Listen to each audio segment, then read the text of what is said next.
Oi, pessoal, eu sou o Gustavo Boa tarde, pessoal. Eu sou a Tatiana. e esta é uma edição especial para essa Semana Laranja do canal Redes e Poder no Sistema Internacional. Bom, pessoal, hoje a gente está continuando aqui a nossa atividade, quase finalizando, né? Esse vídeo está indo ao ar aqui no sábado, quase finalizando as nossas atividades da Semana Laranja.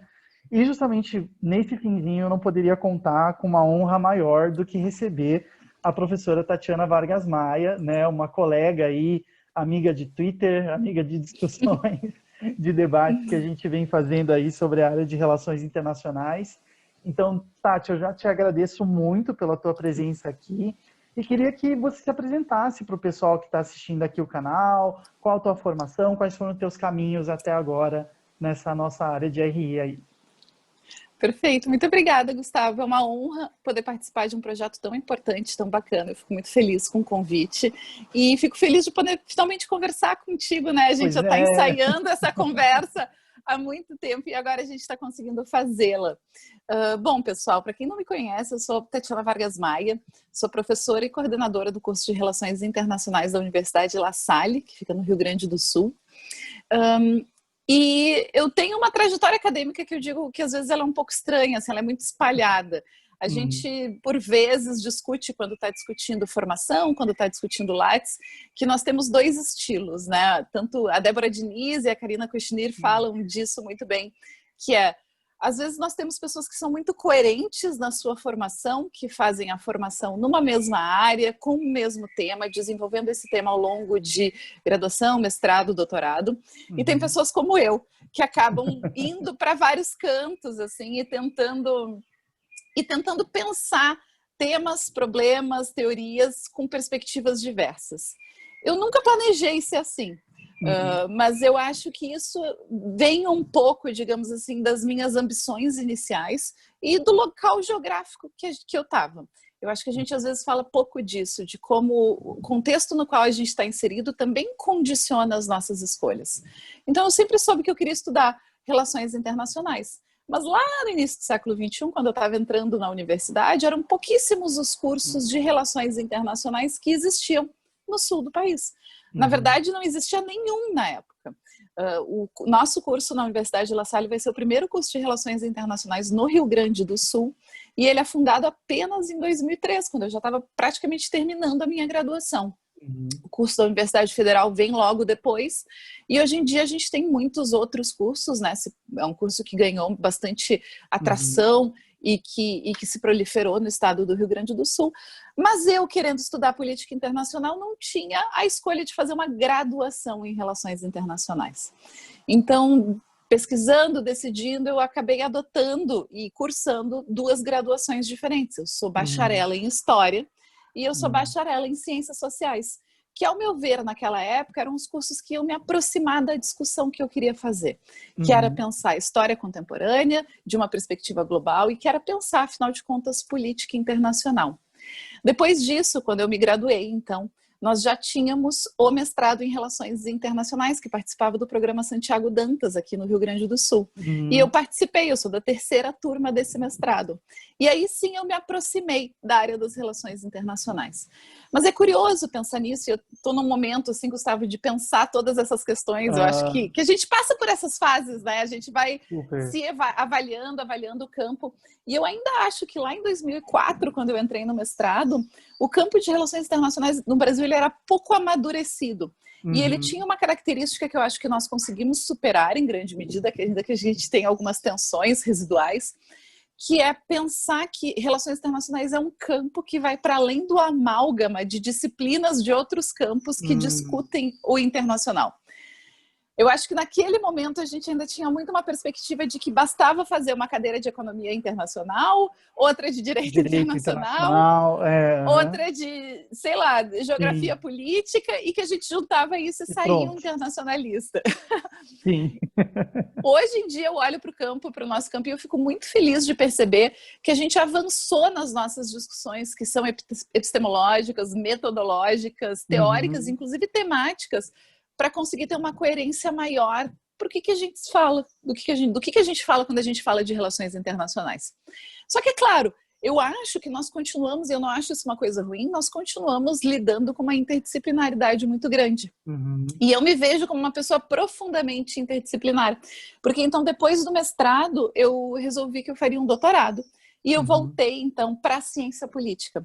Porque Ah, legal. naquele momento eu julguei que a ciência política ia me dar as ferramentas, e eu sou uma árdua defensora disso. Eu acho que o doutorado ele serve para nos dar ferramentas teóricas e ferramentas Uhum. metodológicas. O tema, a gente corre atrás, a gente faz revisão de literatura, a Sim, gente se vai inteira das decidindo, né? discussões. Sim. Mas ter uma maturidade de lidar com teoria e com metodologia, eu acho que é a principal função do doutorado. E eu achava que naquele momento a ciência política ia me dar isso com uma Uhum. solidez maior do que eu encontrava em outros campos. Só que eu nunca deixei de ter uma perspectiva global para todas essas questões. Então, eu fiz um doutorado que é essencialmente em política internacional, Uhum. com uma dose bastante pesada de política comparada também, que eu acho, de novo, essencial para internacionalistas, né? Até porque muitas vezes a gente parece, eu percebo nos alunos uma dificuldade de entender que estudar duas políticas domésticas não te faz relações Ah, internacionais. uhum. Tu Sim, está fazendo sim, política comparada, tu não está sim. fazendo relações internacionais. Mas ter essa perspectiva comparada, ela é extremamente útil para ter uma dimensão que é complexa da política internacional, porque eu não vejo como é que a gente separa de maneira tão organizada e tão limpinha a política de dentro dos estados para a política do sistema internacional. E daí, claro, como coordenadora de um curso de Relações Internacionais, e eu estou completando 8 anos na coordenação do curso, eu Legal. ganhei todo, digamos assim, um espaço de reflexão a respeito dessas questões, de Uhum. como é que a gente pensa, então, a consolidação do campo no espaço de um curso de graduação, que ainda assim vai dialogar com programas de pós-graduação, porque muitos dos Sim, nossos alunos sim. querem fazer mestrado e doutorado, e a gente quer que eles cheguem bem preparados para isso. Quando as pessoas me perguntam, então, bom, por que tu te situa no campo das relações internacionais? Porque a minha tese foi uma tese de relações internacionais, ainda que ela Uhum. tenha sido feita num departamento de ciência política. E, para além disso, a discussão que eu faço ela é muito permeada por discussões a respeito do que é esse fenômeno que nós chamamos do Uhum. sistema internacional, por que ele pode ser considerado um fenômeno específico que pode ser estudado com abordagens específicas. E se eu vou procurar alguma coerência na minha formação, mesmo quando eu estava lá na minha graduação de de ciências sociais e de história, eu já estava preocupada com questões que, digamos assim, transcendem política ou história doméstica. Então, eu Uhum. sempre estive preocupada com interação entre estados, com a própria trajetória de formação e de consolidação dos estados Sim. nacionais e que como é que isso nos traz para a criação desse sistema internacional. E aí que eu acabo no nacionalismo, porque o Sim. nacionalismo para mim é essa grande ideologia que infelizmente a gente ainda estuda pouco em relações internacionais, Uhum. mas ela é, digamos assim, o fundamento para o que a gente entende, para a forma como a gente entende esse sistema internacional. A gente não consegue descolar uma coisa da outra. Deixa eu Então, hoje em aproveitar. dia, claro, Pode. por favor. Não, antes da gente passar para a questão, que daí eu quero que a gente aborde com mais profundidade a questão do nacionalismo, que é uma questão muito, muito importante, mas é que eu acho que você falou algumas coisas bem legais aí, porque eu me incluo também, nesse canal a gente gosta de formações cruzadas, tá?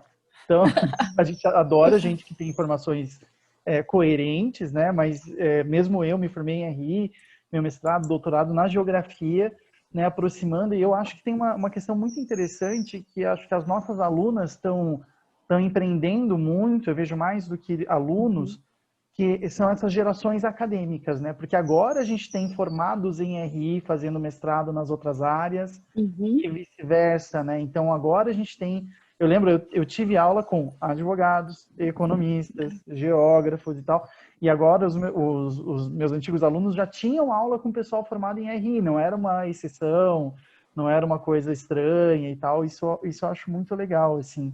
E acho que isso traz questões, como você mesma estava levantando agora, sobre o nacionalismo, para a gente entrar nessa questão, que ou às vezes a gente trazia dessas áreas correlatas de uma forma crítica, né? Uhum. Ou a gente falava, ah, não, era importante. A gente estava conversando aqui antes da gravação, né?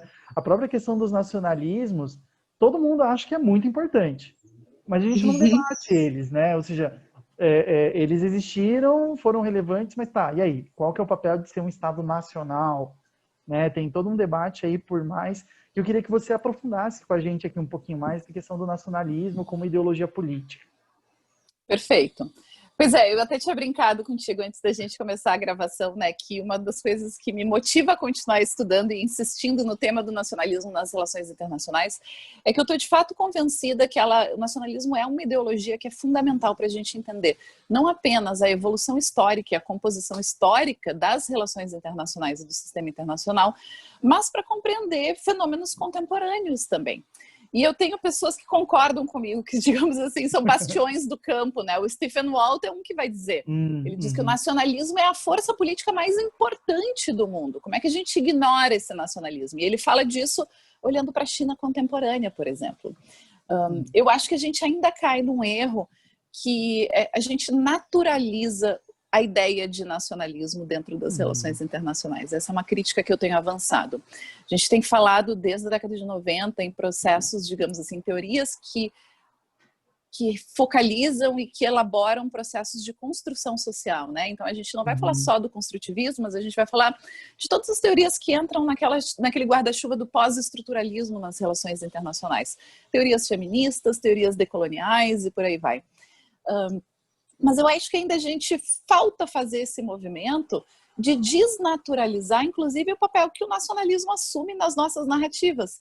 É o exemplo que eu te trouxe, que eu quero repetir para o pessoal, porque eu acho que ele é um exemplo que, digamos assim, mostra muito bem qual é o problema que eu estou querendo enfocar, que é, se a gente pergunta para qualquer aluno de relações internacionais a respeito da Primeira e da Segunda Guerra Mundial, eles definitivamente vão elencar nacionalismo como uma variável que foi importante para o desenvolvimento daqueles dois conflitos, né? A gente vai falar dos nacionalismos no início do século XX na Europa, depois a gente vai falar da questão do nazifascismo, e tudo isso é a discussão sobre nacionalismo. Antes disso, a gente vai falar de 1848, da Primavera dos Povos, e de como aquele primeiro movimento de afirmação nacional vai levar ao movimento de composição doméstica de estados que já existiam, mas não estavam efetivamente consolidados, digamos assim, institucionalmente. E daí a gente começa a falar dos estados nacionais, né, ou dos estados-nação. E daí parece que depois disso a gente permanece se segurando no conceito de estado-nação, mas a gente foca só na dimensão estatal. E a forma como eu explico sempre para os meus alunos é que isso também é uma questão que eu acho que precisa ser retomada, é que quando a gente fala de estado-nação, a gente está fazendo referência a duas realidades ou a duas esferas distintas. Uma é a esfera institucional do Estado, que é extremamente importante, mas a gente esquece que essa esfera está em relação direta e em diálogo constante com uma dimensão social, que é a dimensão da nação. Então, a nação ela é uma realidade política de cunho social, enquanto o Estado é uma realidade política de cunho institucional. Só que na nossa concepção, o James Mayall é um autor da London School of Economics, que eu gosto muito, que vai estudar, ele tem uma expressão que eu acho maravilhosa, ele fala da arquitetura do sistema internacional. A base de fundamentação dessa arquitetura institucional, ela é social, e ela é a nação. Essa ideia de uma comunidade que é homogênea, e que por isso que a gente se organiza, e por isso que a gente fala de brasileiros, de estadunidenses, de ingleses, de alemães, porque a gente naturaliza, inclusive, a existência dessas comunidades e a permanência, a durabilidade dessas comunidades no tempo. E é isso que, inclusive, gera conteúdo e justifica a permanência dos estados e das fronteiras como a gente conhece. Né? Se a gente quer falar dos grandes conceitos que articulam a discussão sobre direito internacional contemporâneo, que é soberania popular e autodeterminação dos povos, como é que a gente vai falar disso sem falar de uma ideia de nação e de uma ideia de nacionalismo? Né? Tá no centro da ideia de território, né? Exatamente, a gente só justifica que existem territórios que são exclusivos, que tu tem, digamos assim, uma gerência que é exclusiva, porque tu tem uma ideia de nação. Só que a gente apaga, a gente assume, tipo, não é importante, é verdade, nações são importantes, mas a gente esquece de estudar nações como um fenômeno social, como uma comunidade, e a gente esquece de estudar o nacionalismo como essa ideologia que defende que nações são o quê? Homogêneas, ou seja, elas têm uma identidade, as pessoas que compõem uma nação são idênticas entre si, que ela busca autonomia e que ela busca independência. Se a gente não pensa como é que esses três preceitos, e essa é uma definição do Anthony Smith, que é um dos grandes estudiosos de nacionalismo, como é que esses três preceitos eles estão sendo articulados e rearticulados em 2020, a gente não consegue entender, a gente fica cego por uma série de dinâmicas que, ao meu ver, elas são fundamentais para entender Sim. política internacional. Não, é super interessante. Eu estou lendo o livro do Coríbico, Guerras Híbridas, né? E é muito interessante porque isso eu sempre batia na tecla com os meus alunos, assim, a consequência política do conceito. Porque se a gente deixa de estudar nação, por exemplo, ele é um desses que naturaliza a nação, e naturaliza Estado, e naturaliza território. Então é óbvio que vai ser meio que uma profecia autorrealizável a análise que ele vai fazer. Exatamente. E aí a gente acaba encontrando uma série de problemas, né? Eu tô, até para mostrar para o pessoal, estou mostrando sempre, eu estou fazendo minhas anotaçõezinhas aqui para depois encher o saco da Tati também, para as minhas pesquisas, mas que eu acho que é uma Mas, questão muito interessante, né? não, e eu acho que tu traz um ponto que é fundamental, entende? Nação é um fenômeno muito curioso, porque ele é de fato uma profecia autorrealizável no Hum, sentido de que a ideologia ela funciona melhor quando a gente acredita que nações sempre existiram, certo? E que sim, vão continuar existindo. para sempre. E dentro, para sempre, e dentro da literatura sobre nacionalismo, essa é uma discussão ampla. A gente vai falar dos primordialistas e dos modernistas. Os modernistas, como caras tipo Hobsbawm, que vão dizer, olha, nações são um fenômeno contemporâneo. Elas surgem como, e o nacionalismo principalmente, surge como uma ideologia que vai estimular o amálgama e a unidade, a homogeneidade de uma população que não tinha tanta coisa em comum assim, mas que agora ela precisa ser articulada para os propósitos do Estado e para os propósitos que são políticos, econômicos, geopolíticos e por aí vai. Como é que tu convence pessoas a morrerem por um Estado? Tem que ter mais, tem que ter alguma coisa que é mais poderosa do que um cálculo de custo e benefício aí. Né? Só que a gente esquece de examinar essas questões. Claro, mesmo os primordialistas, eles vão dizer, bom, tudo bem, mas isso não está se dando longe de um substrato que é mais antigo, que remete a períodos históricos anteriores. Claro, eu nem quero entrar nessa discussão, Gustavo, porque ela é gigantesca e eu acho que ela nem cabe Claro, aqui. sim. Mas eu acho que eu trago é justamente para dizer que mesmo os primordialistas, que são, digamos assim, esses autores e essas pesquisadoras que estão contemplando uma durabilidade um pouco maior do fenômeno que a gente chama do fenômeno nacional, ainda vão admitir que o nacionalismo enquanto ideologia ele é muitíssimo bem articulado na contemporaneidade. E que ele é fundamental para essa articulação. E esse fenômeno a gente não pode naturalizar. Só que, é claro, por que a gente naturaliza? Porque a ideologia ela é, em alguma medida, pensada para atuar nesse sentido. Então, tem um autor que eu adoro, que infelizmente o livro dele não está traduzido para o português, que é o Michael Billing, que ele vai falar de um nacionalismo banal. E ele vai dizer, bom, mas daí como é que a gente se convence, né, que a gente é brasileiro e como é que a gente naturaliza isso a ponto de achar estranho quando alguém diz que pode ter uma outra alternativa à organização social que não seja a nação. Ele vai dizer, olha, se a gente pega um jornal, se a gente abre um jornal que foi impresso hoje, distribuído hoje no Brasil, como é que a gente vai ter? Quais são as seções que a gente tem? A gente tem a seção Brasil e a gente tem a seção Mundo.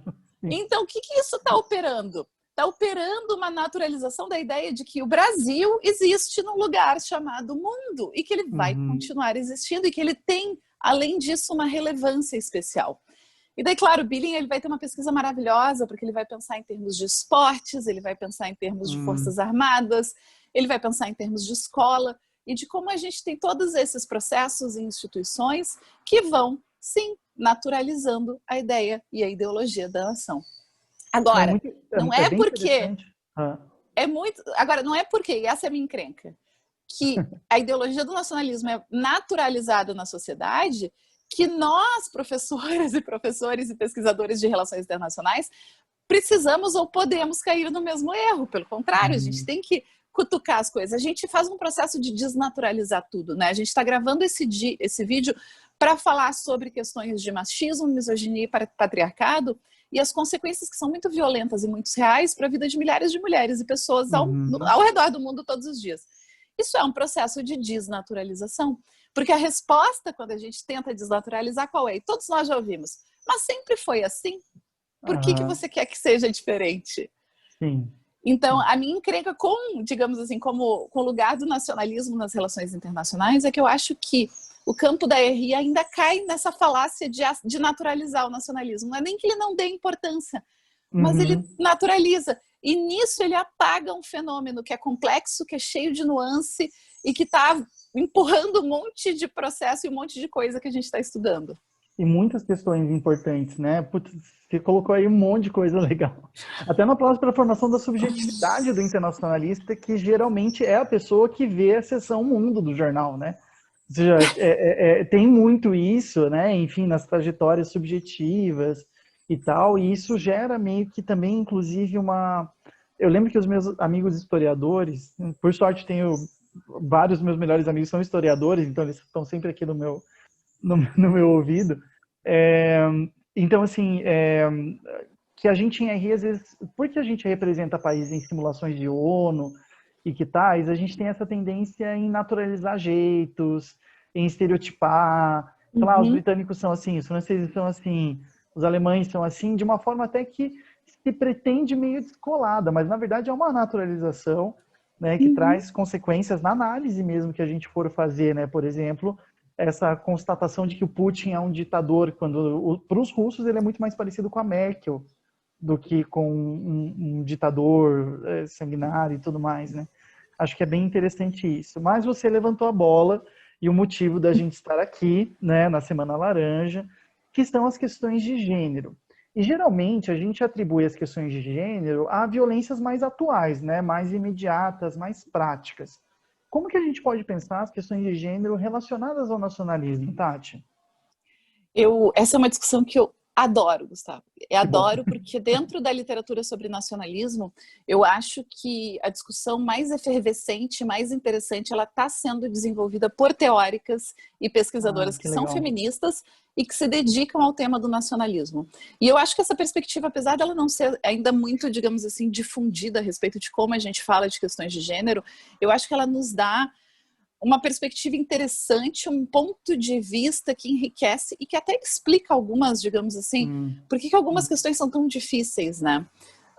Boa parte da literatura feminista sobre questões de gênero e de nacionalismo vai pensar que o nacionalismo ele não está articulando apenas, e essa é uma discussão que eu acho que a gente tem que fazer cada vez mais, uma ordem ou uma comunidade que se entende como homogênea para um público externo, certo? Eu acho que a gente, sobretudo internacionalistas, tem esse reflexo de sempre pensar o nacionalismo como uma ideologia que é direcionada para o público externo, para o sistema internacional, e a gente esquece, muitas vezes, que ela é uma ideologia que também opera um processo que a gente pode descrever como sendo de colonização interna, de colonização doméstica. Por quê?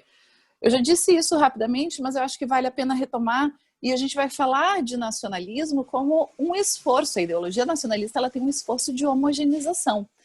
De novo, quando eu estou conversando com as minhas alunas e com os meus alunos, eu pergunto. E eu, inclusive, trago o exemplo dos estereótipos que tu trouxe. Né? A gente descreve o estereótipo dos outros muito rapidamente. A gente tem isso na ponta da língua. Quando a gente vai analisar o estereótipo do brasileiro, a primeira coisa que a gente diz é, mas eu não sou assim. Eu sou brasileiro e eu não gosto de futebol. Eu sou brasileiro e eu detesto carnaval. Eu sou brasileiro e eu não me atraso. Que são coisas banais, mas que, como você bem colocou, constituem uma subjetividade. Né? E constituem, inclusive, a forma como a gente se relaciona entre nós, brasileiros, e com outras pessoas. Como é que a gente faz isso numa sociedade? Como é que a gente faz esse processo de homogeneização numa sociedade que é radicalmente, historicamente diversa como a sociedade brasileira? E essa, inclusive, é algumas das discussões que eu encaro como estando erradas, mas que são reações que muitas vezes a gente vai encontrar, que é de dizer, não tem nacionalismo brasileiro. O Brasil não tem uma nação, porque nós somos diversos. E isso, para mim, ignora uma dimensão que eu acho que é fundamental e que é onde eu centro a minha pesquisa, de fato, que é entender nacionalismo como uma ideologia do Estado. E que o Estado ele tem um projeto para aquela sociedade. E que o nacionalismo ele opera, inclusive, ao designar papéis específicos. Então, como é que a gente pode pensar o papel que nacionalismos geralmente, é claro, eu estou generalizando, a gente pode pensar em casos específicos que às vezes fogem essa regra, mas de maneira geral, como é que nacionalismos articulam papéis para mulheres? É só pensar que a pátria, ela é sempre representada como uma mulher, e não é só a pátria, é a república, é a nação. Em representações visuais dessas entidades políticas, A representação é sempre como uma mulher. Vamos pensar na Revolução Francesa, que é o que é o gatilho para todas essas questões, e a gente vai ter lá a figura da Mariana, que é o que é a República Francesa. E a Mariana é quem? A Mariana é uma mulher, tanto que a gente tem os bustos da Mariana na França. Até hoje é o logo do governo, né? Exatamente. E o que a Mariana faz? Ela não apenas articula uma ideia de nação, a nação como mãe, certo? Que cuida dos seus filhos, mas que também precisa ser defendida. E ela é defendida por quem?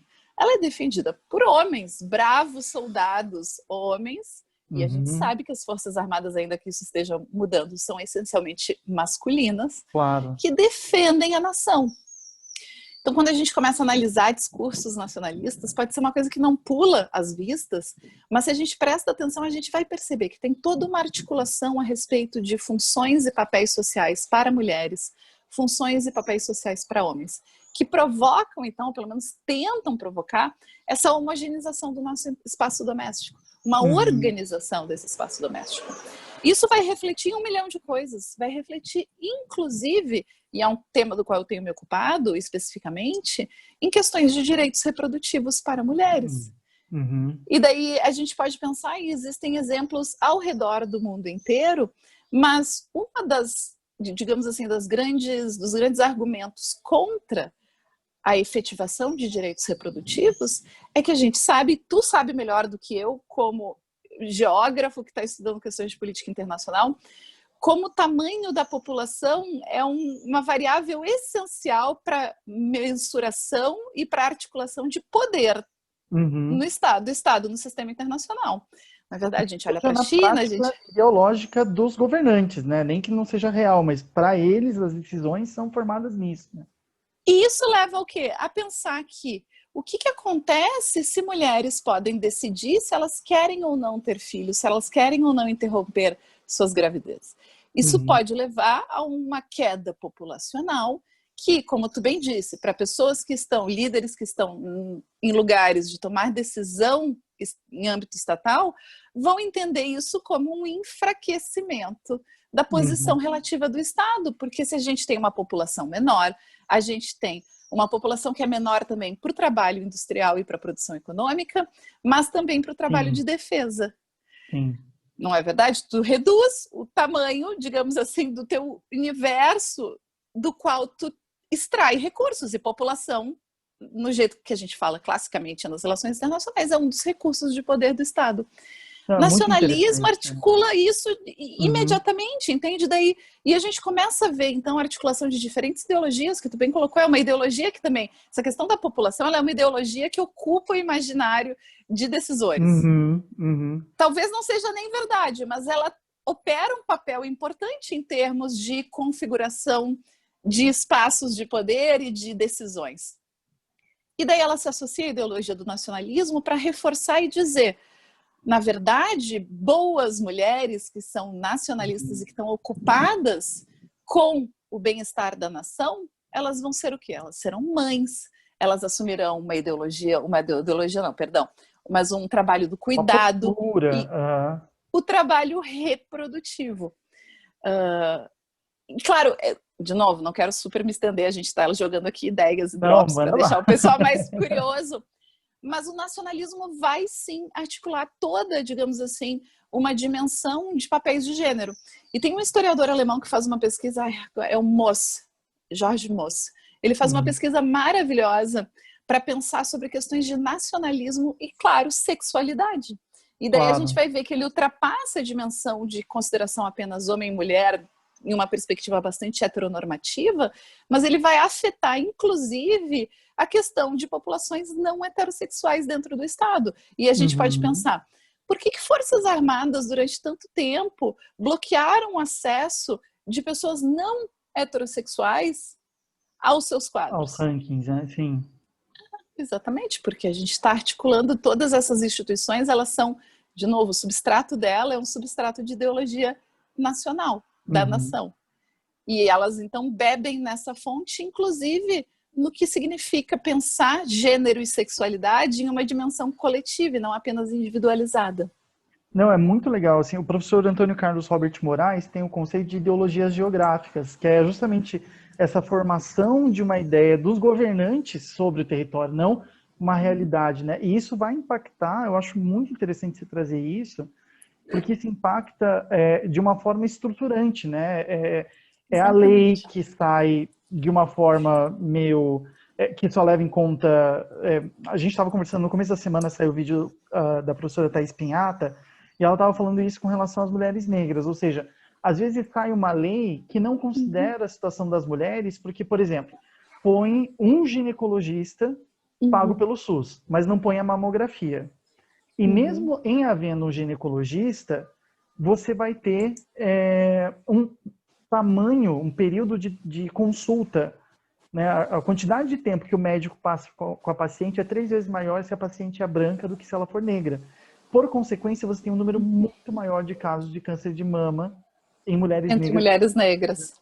E isso deriva lá de um programa nacional, ou Exatamente. no caso das Forças Armadas, né? O Brasil é um dos países mais atrasados em inserção de mulheres Uhum, nas Forças Armadas também, né? E questão, né, das outras especialidades, LGBTQI. né? QIA+, Ah, isso, exatamente. E é interessante, saiu uma foto recentemente do alto comando do Exército, né? E todos uhum. homens brancos de seus 50, 60 anos, enfim. E aí está tão dentro da realidade deles, né? O pessoal até estava falando no Twitter. É claro que não vão achar que tem racismo, porque só tem homem branco e aquele é o normal, comum, então como que vai ter, né? Então acho que é uma coisa muito interessante, são avenidas que se abrem aí para a gente ir avançando com a nossa pesquisa. Mas, Tati, infelizmente, isso com todo mundo esses videozinhos, infelizmente, estão sendo extremamente curtos. Eu saio daqui com várias agendas de pesquisa, inclusive, para a gente conversar sobre. Mas eu queria que você, antes de deixar uma última palavra, uma última questão que você queira abordar aí, falasse para o pessoal também como que as pessoas podem te encontrar. Se você tem arroba em quais Tá. plataformas, ou e-mail, alguma coisa assim, e daí alguma última palavra que você queira deixar aí para o pessoal. Perfeito. Eu sou twitteira, né, gente? O Gustavo sabe. Então vocês podem me encontrar no Twitter. Eu acho que procurando por Tatiana Vargas Maia vocês encontram. A minha arroba é estocástica. É fácil de me encontrar por lá. É um perfil que está aberto, público. Eu também participo de uma iniciativa de humanidades digitais para discutir questões de humanidades, política, que é o Ensaio Digital, que está no Hum, YouTube. A gente geralmente lança vídeos, a gente faz lives no sábado às 7 horas da noite, mas a gente está testando com outros formatos e tem saído outros vídeos também em outros horários. No legal. YouTube vocês encontram também. E o meu e-mail, ele tá no meu Twitter, tá? No meu Twitter tem um Ah, link que o pessoal encontra acesso para todas as minhas outras plataformas, no Academia, até o Lattes, meu e-mail, mas também no site da La Salle, se vocês procurarem, tá lá. É isso. beleza. Ah, perfeito, Tati. Então, muito obrigado de novo. A gente vai deixar essas informações aqui na descrição para o pessoal também que quiser acessar teu Twitter, enfim, a gente põe por lá. E eu agradeço de novo muito a Tati. Lembro o pessoal que essas edições especiais do Geopolab vão até amanhã. Amanhã a gente tem a entrevista com a Marina Esperafico, que pesquisou a partir do Reino Unido a questão de gênero como ideologia política. Ela fez uma pesquisa sobre Bolsonaro e tal. Então, esses dois vídeos vão conversar muito. A gente espera vocês aí. E até a próxima, pessoal. Até mais.